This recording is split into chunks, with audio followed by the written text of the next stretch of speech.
Good evening and welcome. You have just tuned into Delia's Dark Side. It is the witching hour and I am your host, Delia. So for about an hour or so, you're going to be listening to a bunch of crazy ass stories from the dark side. Yes, I am new here on Skidrow Studio. This is my very first show. So, kind of, just kind of chill out if, I'm sounding a little stupid like right now. I got a little bit of nerves going on, but that's okay. This is not my first show ever, but it's my first show here. So, just trying to get my chops and everything. So I just want to, introduce myself and tell you a little bit about me. Of course, I'm Delia. And actually, I've been doing internet radio now for about 8 years, and it's been a blast. For the past 5 years, I've been just doing my little podcast show from my website. It's deliasdarksideradio.com, and you can go over there and listen to archive shows and all that stuff. Basically, what the show is about, it's about, stories of taboo, but it's on I put like a lot of funny comments on it. So it's just not like that just plain dark show, and it's not really serious at all. I'm goofy as hell. I don't know how goofy I'm going to be today because, like I said, I'm a little nervous, but it's gonna be a pretty crazy show. So, I've done before I used to do like little, bits and stuff like that with Man-Cal. When Man-Cal was out, I was like pretty much a regular on his show. I would call in and do different, skits and stuff like that.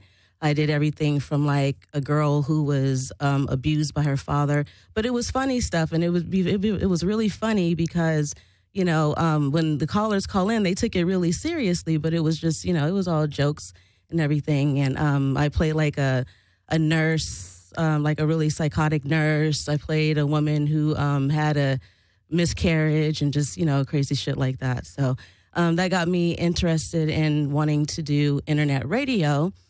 And what got me into like the dark shit, the necrophilia, which the show will be about today. I used to be a phone sex operator, and I had a lot of fun doing that. Like, they have two different lines. They have a 1-900 line where you can't really curse. You have to if you can't say pussy, you have to say like vagina and stuff like that. And then there was a 800 number where you can just like let everything go, and they would talk about all kinds of shit like fetishes and all kinds of stuff. And my favorite topic to talk about on the 800s is when the people would call in and talk about like necrophilia and shit. That just really got me like my mind going. I'm like, what the fuck?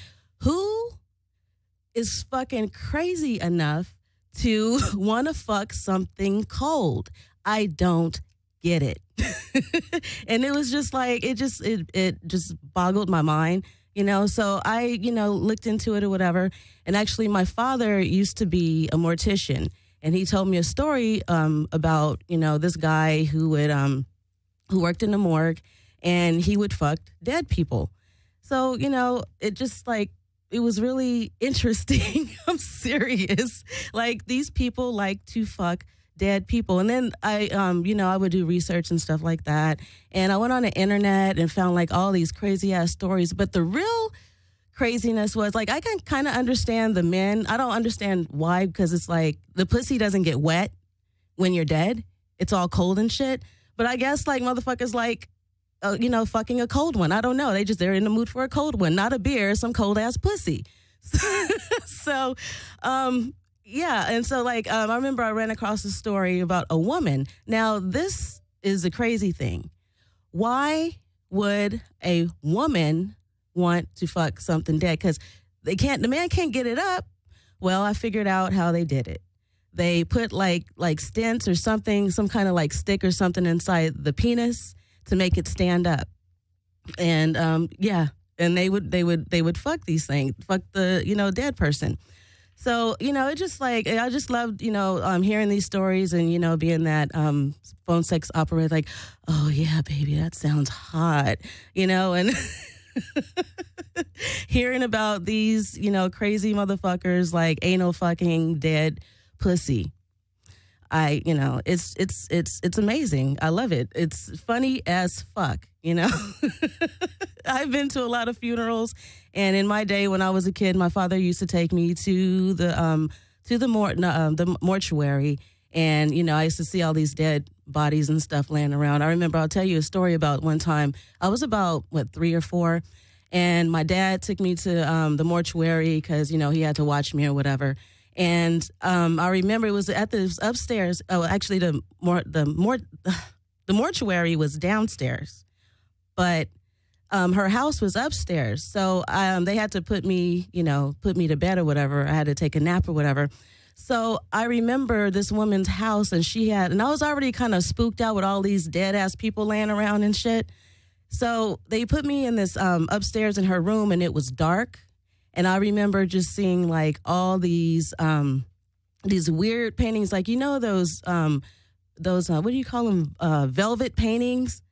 You remember those from like the 70s and shit? And like all these like velvet paintings were like all around her house, and they were sitting there staring at me and shit with these big ass googly eyes following me around the room. And I'm sitting there on the bed, and I had to pee like a motherfucker. And I was scared to go to the bathroom because I was scared like one of these fucking Afrocentric motherfuckers was going to jump out of the painting and grab my ass. So I just sat there, and I remember I pissed all over her bed, and she was pissed off. So that's just my little story. And also, wasn't me. It was actually my brother. My father took him to the mortuary once, and he I remember my brother, you know, he's, you know, very curious and stuff. I guess he went off on his own, went downstairs where they do the morgue part, where they, you know, they lay out all the bodies and stuff, and he opened one of the body bags and a head fell out. And that was great. I wish that had happened to me.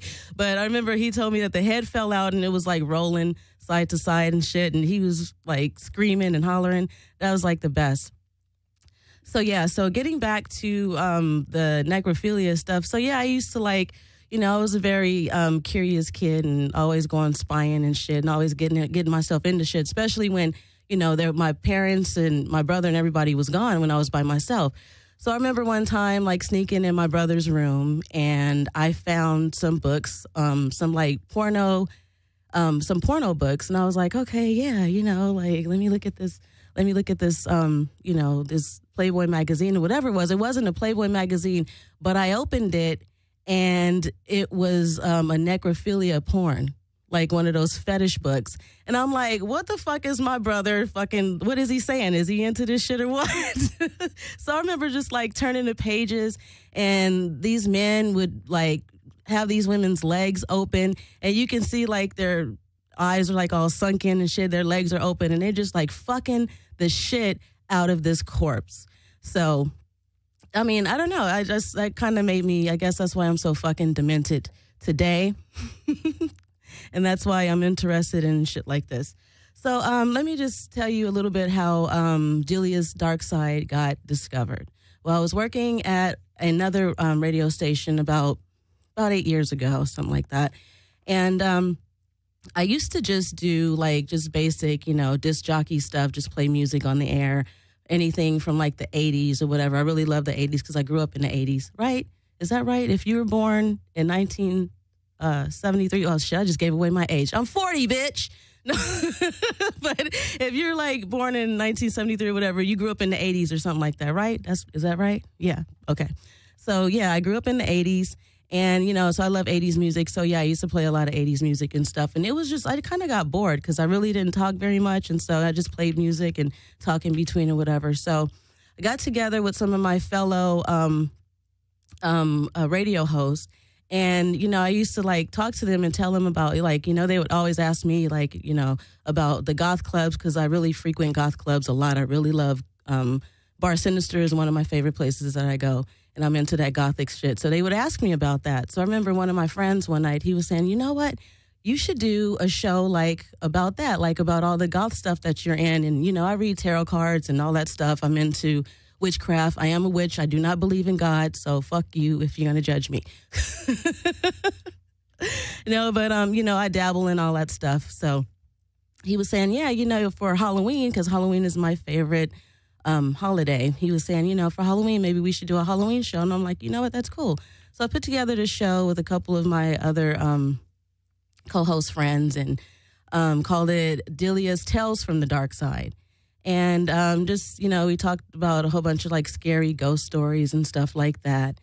And, I did read tarot cards on the air and everything. And come to find out, I was really damn good at it because, the tarot cards that I read for my friend, all the stuff was accurate and everything. So, I kind of frequent that, doing that. So then I decided, on that show, it was everything was censored. You couldn't curse or anything. So I had to leave it like that. I talked about, a lot of like serial killers because for some reason I get turned on by serial killers and the shit that they do. Like, not Charles Manson. I used to, one of my friends used to call me Charles Manson's little sister. But, just like these crazy motherfuckers that like the clown, what's his name? John Wayne Gacy, the one who, used to rape those boys and stick them in his closet or inside like his cement walls and shit like that. That's what, yeah, that kind of fascinated me too. So I would tell stories about that.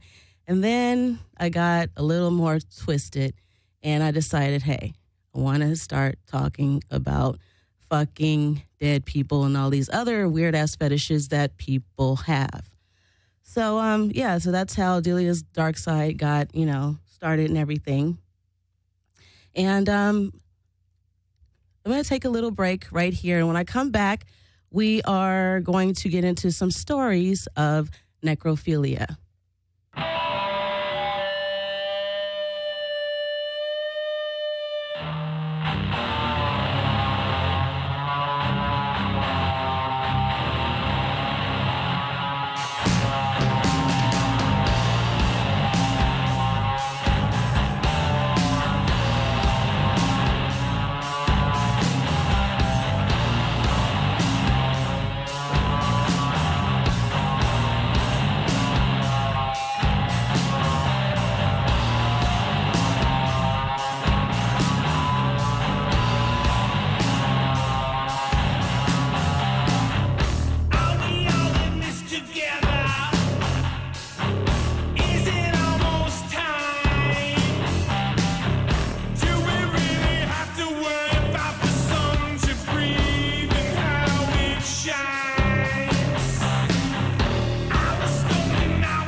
And we are back. Did I freak you out enough? Well, probably not. There's a little bit more here. So anyway, I just want to mention that also on my show, I'm going to be having like live guests, probably some guest co-hosts coming in.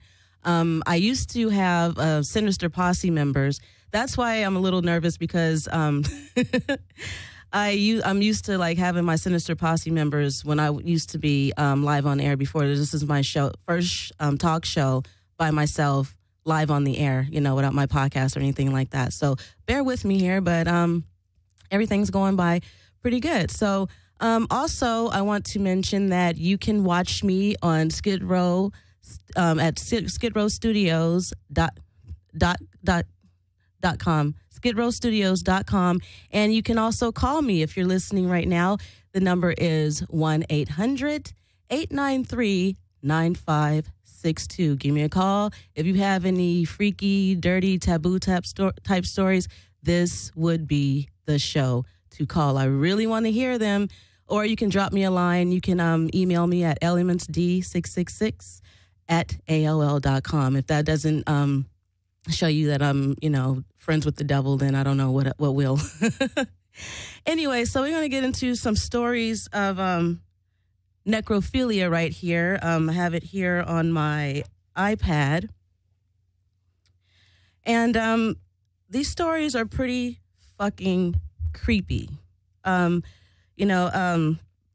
of these stories is really going to freak you out. So here we go. There's different varieties of necrophilia and stories and stuff like that, like I explained to you on the first half of the show.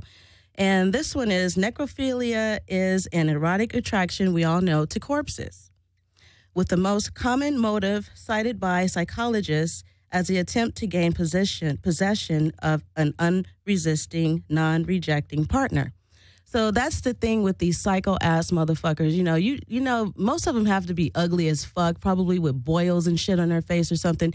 They can't get a woman, so what do? They go to the fucking morgue and, rape something that can't fight back or scream, and that's what they like, but does not have any wetness in the vagina or anything like that, too, and that's what I don't understand. I wonder, do they bring lube or some shit? Like, what the fuck?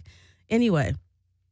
So the activity fits the DSM, psychiatric diagnosis of paraphilia, not otherwise specified, although many self-professed necrophiles reject such a shallow approach to what they feel and do. So we're going to go to this story right now.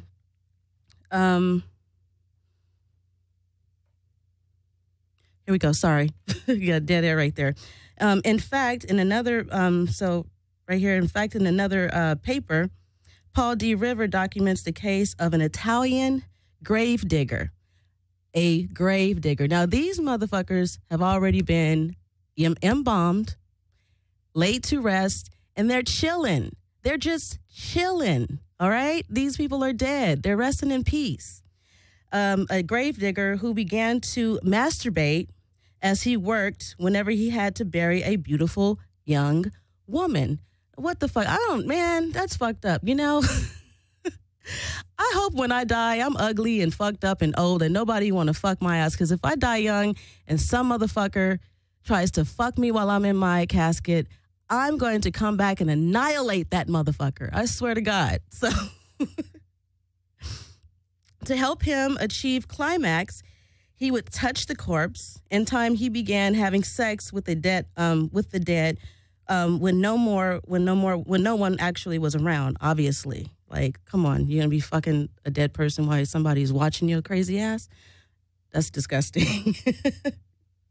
When caught with his mouth on the genital area of a deceased woman, he admitted to having violated hundreds of corpses. I wonder who caught his ass. Did the cops catch him, or somebody walking by and was like, "What the fuck are you doing?" When caught, his mouth on the genital, like, okay, why would you want to put your tongue on somebody's cold ass slit? I don't understand it, but whatever. D. River diagnoses him and all necrophiles as a psychopath. You think? He cites another case of a mortuary worker who would expose and then touch his penis against the thighs of cadavers as he worked on them. Okay.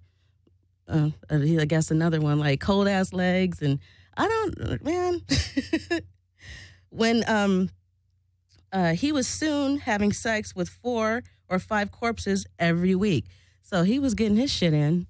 It might have been with a live bitch, but he was getting his shit in every week with different women. I guess that's the way that you can, have different women and shit by just, fucking them dead because you can't get them alive. He worked as he worked on them. He was soon having sex with 4 or 5, with one adolescent girl. He sucked both blood and urine from her and badly wanted to chew on parts of her body. Instead, he bit her buttocks and then sodomized her. Wow. Let me read that again. Let that sink. Instead, he bit her buttocks, her ass, and then sodomized her. History offers several singular accounts of such activity, including the fear that ancient Egyptians expressed what embalmers would violate their deceased wives. So that means Cleopatra, Nefertiti, they were probably all fucked before they buried them. Let's see, we go to another one. Let's see. This other lady, she admitted that she could not achieve, okay, here we go. Where am I? Wait. Sorry. So they kept them clearly as evidence or something like that. One legend states of that King Herod killed his wife and then had sex with her for 7 years. 7 years. Supposedly, if one can judge such a secret activity, necrophiles are primarily male, about 90%. But one female apprentice embalmer claimed that during the first 4 months of her employment, she had sex with a number of corpses. Now, this is where we get to the women. Now, this is what I really, really want to know. How can a woman get off on fucking a dead man? She admitted that she could not achieve sexual satisfaction with the living, in part because she had been molested once and later raped. She could express herself to corpses without fear. While she did not engage in a penile penetration, other female morticians did. I have a joke, actually. I'm going to just go to the joke. All right. So there's these 2 nurses. They're working in a hospital, right? So this dead man comes in, and he's covered up or whatever. So the 2 nurses noticed that his penis is erect while he's covered up with the sheet. So one of the nurses say, "Ooh, girl, look at that man's penis. Ooh, it's nice and big and it's erect."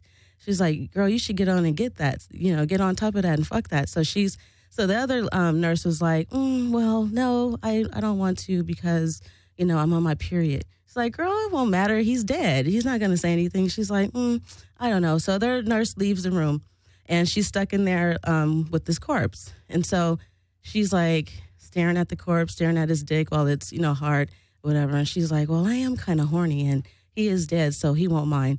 So she pulls off the sheet, gets on top of him, and starts fucking him. So all of a sudden, his heart started beating, and he wakes up. She's like, "Oh my God, I thought you were dead." He said, "I was, but all I needed was a blood transfusion." Boom, boom. So there's my joke of the day, folks. Those are one of my stories of necrophilia. So we're going to take a quick break right here, and I'll be right back.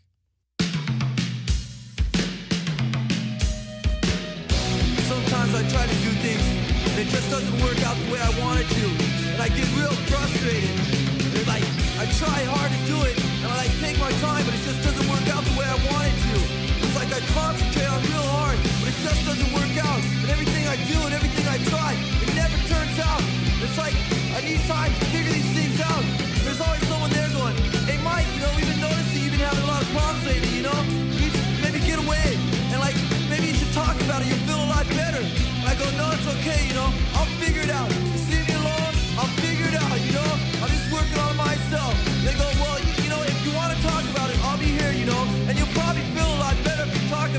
So why don't you talk about it? I go, no, I don't want to. I'm okay. I'll figure it out myself. If they just keep bugging me, there's films on the side. It's got me, it's too hard to come and brainwash one side. You will not have anything. I'm brainwashed you to see away. I'm not crazy. Here's the design. You're the one that's crazy. Here's the design. You're trying to be crazy. Here's the design. They stick me in an institution. That was the only solution to give me the professor to take me from the enemy myself. I was in my room, and I was just like staring at the wall, thinking about everything. But then again, I was thinking about nothing. And then my mom came in, and I didn't even know she was there. She called my name, and I didn't hear her. Then she started screaming, Mike, Mike! And I go, what? What's the matter? She goes, what's the matter with you? I go, there's nothing wrong, Mom. She goes, don't tell me that. You're on drugs. I go, no, Mom, I'm not on drugs. I'm okay. I'm just thinking, you know? Why don't you give me a Pepsi? She goes, no, you're on drugs. I go, Mom, I'm okay. I'm just thinking. She goes, no, you're not thinking. You're on drugs. Normal people don't act that way. I go, Mom, just give me a Pepsi, please. All I want is a Pepsi. And she wouldn't give it to me. All I wanted was a Pepsi. Just one Pepsi. And she wouldn't give it to me. Just a Pepsi.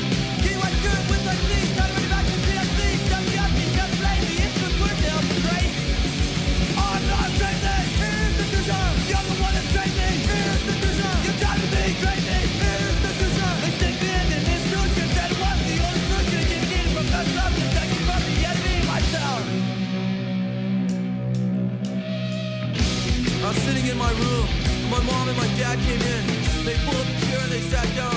They go, Mike, we need to talk to you. And I go, okay, what's the matter? They go, me and your mom.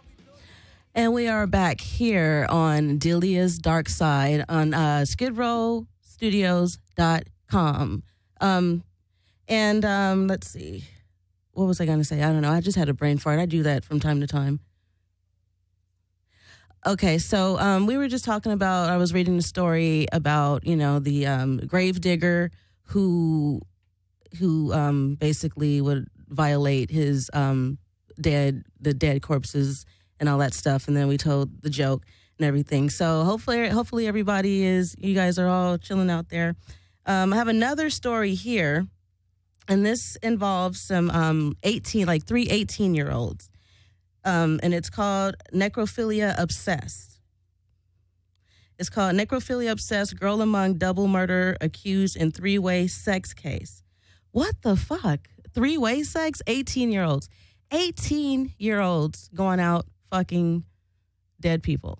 And it's a really nasty story, too. So, also, here it is.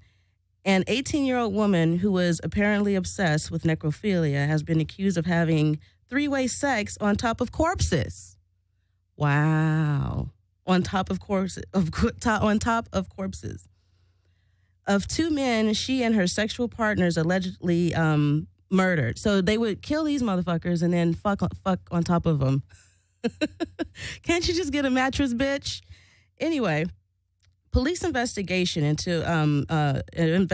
into this brutal double murder in the town of Joliet, Illinois.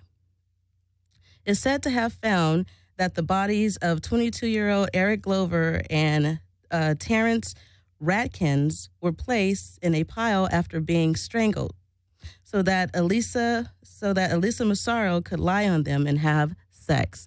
So they would double penetrate her on top of her corpses. Nice. One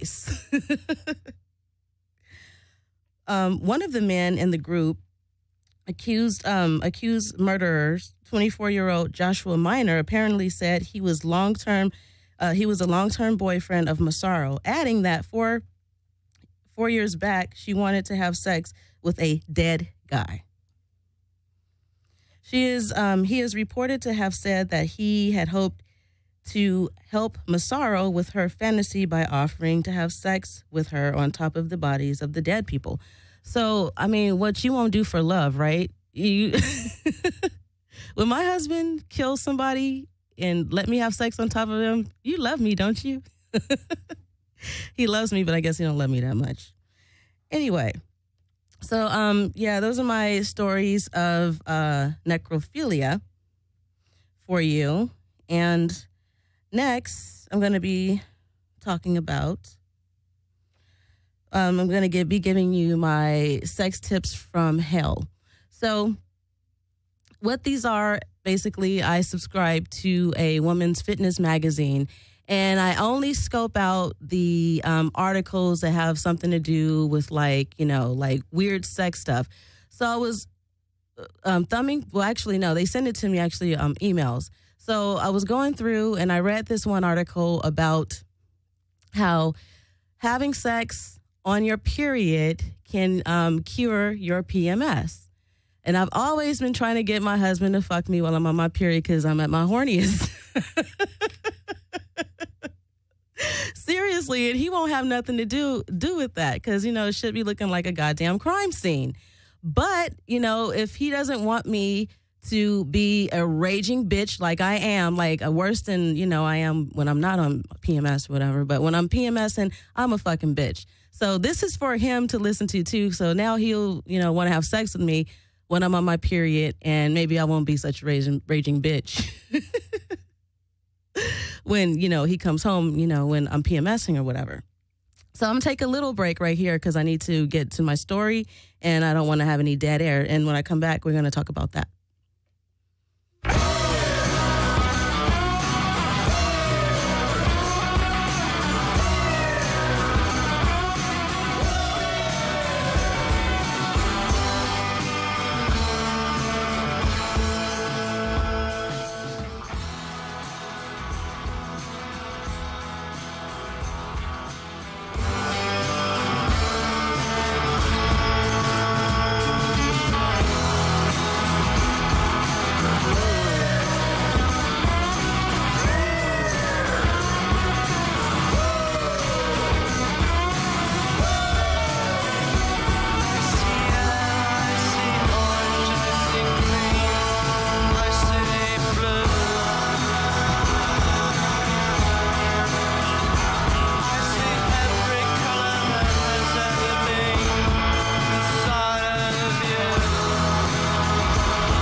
Hello, and we are back here at skidrowstudios.com, and you are listening to Delia's Dark Side, and I am, again, your host, Delia. You can go to my website. I actually have a podcast show. It's called Delia's DarksideRadio.com. Again, I'll give you that. It's Delia's DarksideRadio.com. And I had talk about all kinds of crazy shit, just like here.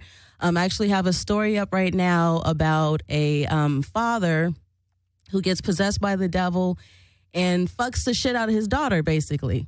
And she's, been fantasizing about this for a long time. And so she got basically what she deserved. And I also want to let you guys know that pretty soon I'm going to be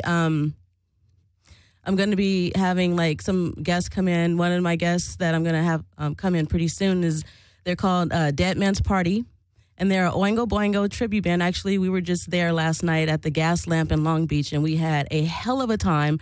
Richard Elfman was in the building, and they kicked ass. Richard Elfman is the founder of Mystic Knights and also Oingo Boingo. I'm going to have him on the show with his beautiful wife, Demont. Shout out to you guys. And I also want to shout out to the nice people that we met last night, John and John. And I can't remember this other guy's name, but I remember talking to him. And he was giving me a lot of like inspiring words of confidence or whatever, because I told him I was a little nervous of, coming to a new network and everything. And he was giving me a lot of, good words of confidence or whatever, making me feel great. So I want to give him, a shout out to, I think his name was Dave.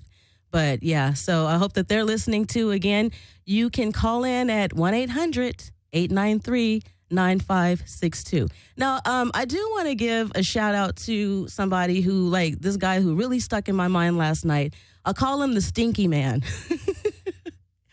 We were sitting at the bar, and I swear this man smelled like ass, just ass. Like, I mean, what is going through this man's mind?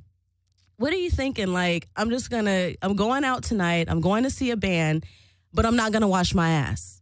It smelled like open, sweaty ass. Like, he took his ass off of his bottom and put it on his shoulders, and the shit was just stinking.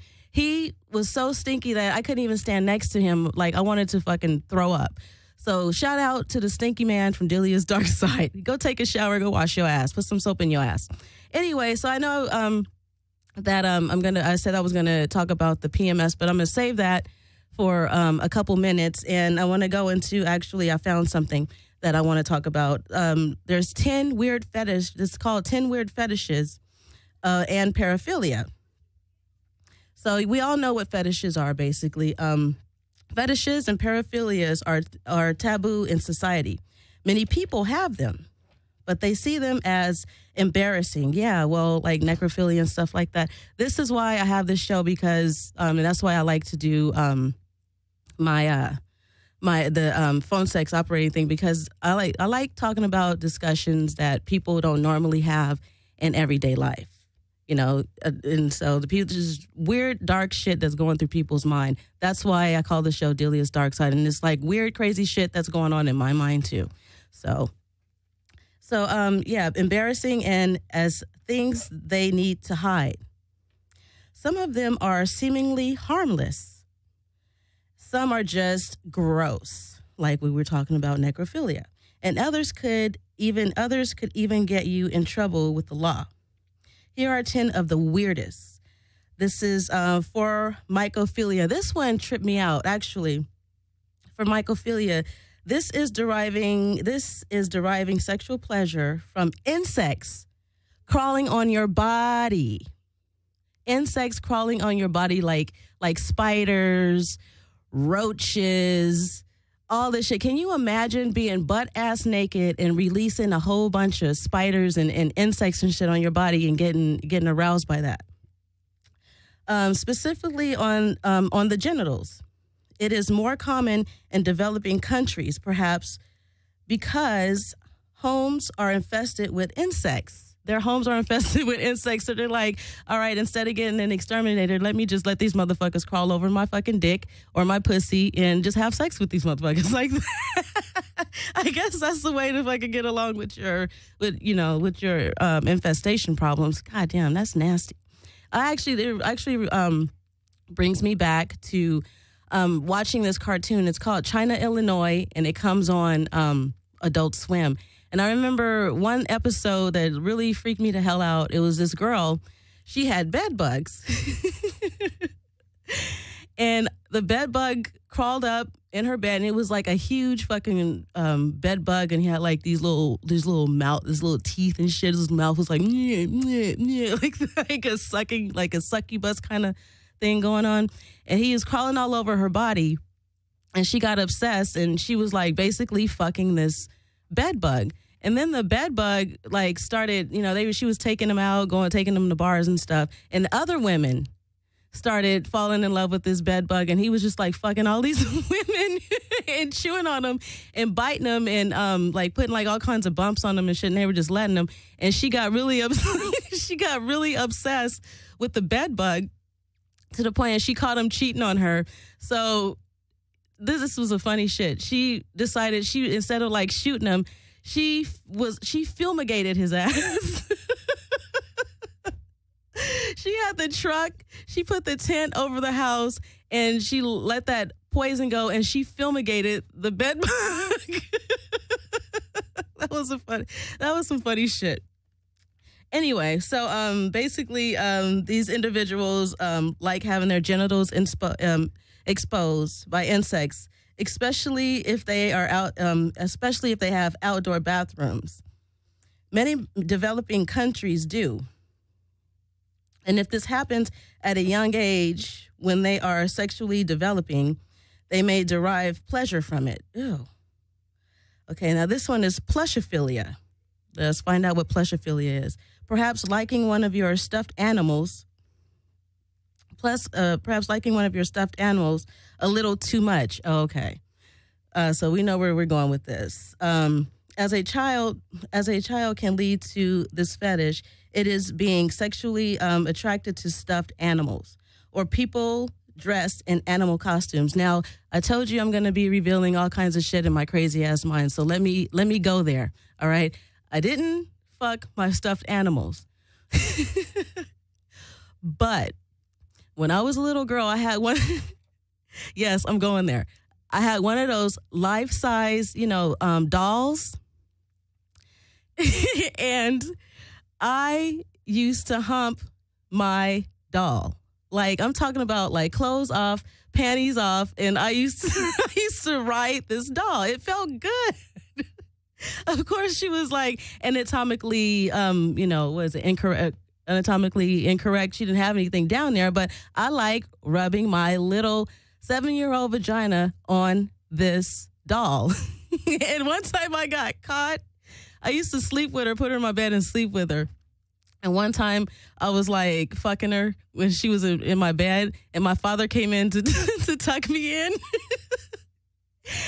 And he pulled down the covers and my panties were off. Oh my God, I love it. He was like, "What are you doing?" I was like, "Nothing." My panties were like down to my ankles. And I was like, I was like holding my doll and shit. Like, I'm actually like crying right now. I got tears in my eyes. That's fun. That's a funny ass story, but it was funny. He was like, "Don't you ever let me catch you doing that again." So yeah, that's my little story of loving to fuck my doll. So let's go to this other story that I have about the PMS and all that stuff. These are just a couple little. I'll share some more with you next week, but let's go to the how to ease your PMS for the last 10 minutes. Ease your PMS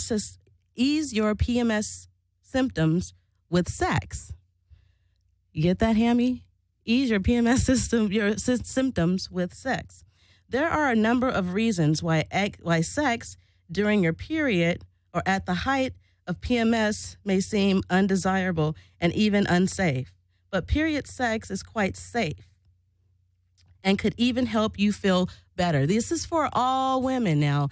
This is Delia's sex tips from the dark side. From hell. Cramps, bloating, disturbed sleep, and interference with your sex life. Sometimes it seems like there's no end to the list of PMS effects. But as PMS symptoms retreat, once menstruation actually starts, you might begin to feel like you're not really like yourself and wonder if having sex during your period is okay. Well, I'm about to let you know. Sex during your period is actually safe. It's a question of personal interference, possibly depending on how heavy your period is. So yeah, you don't want to be flowing like the Hoover Dam or something like that, and have your man stick his dick up in there because you never know, that shit might splash all over him or something, you know what I mean? So you want to, you know, if you're like just bleeding, I guess, very light, then you can have sex. Sex and the menstrual cycle.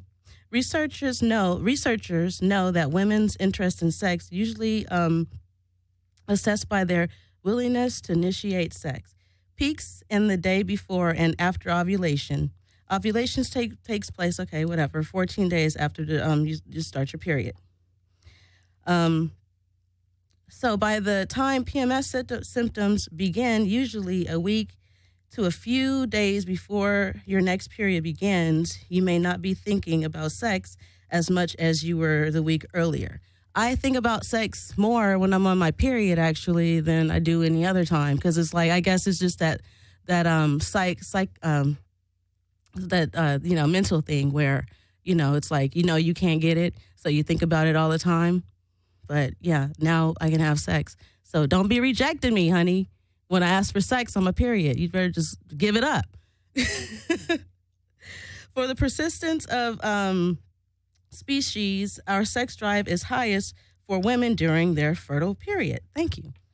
During ovulation, says obstetrician gynecologist Jenny Campbell. So that's, you know, my sex tip for you guys. We can have sex on our period. Next week, I'm going to be talking about, let's see. Yeah, I'm just going to. Yeah. So, next week I'm going to be, you know, talking about other like sex symptoms and stuff like that. Actually, like, you know, masturbation, men masturbation and all that stuff. And also I'm going to come to you more with more kinky, crazy ass fetish stories, because I've run across some crazy stuff. So just to wrap up here, I hope you guys enjoyed the show today. And, you know, my stories of necrophilia next week. I will be back same time, same bat channel on skidrowstudios.com.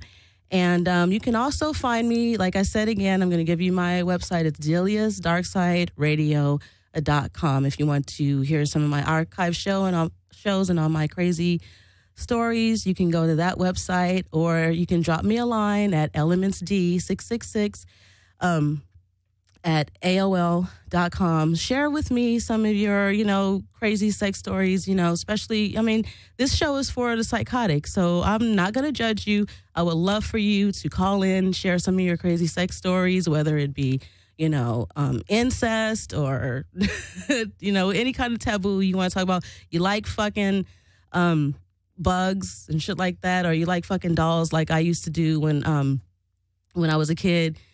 Whatever you want to talk about, this would be the show to do it.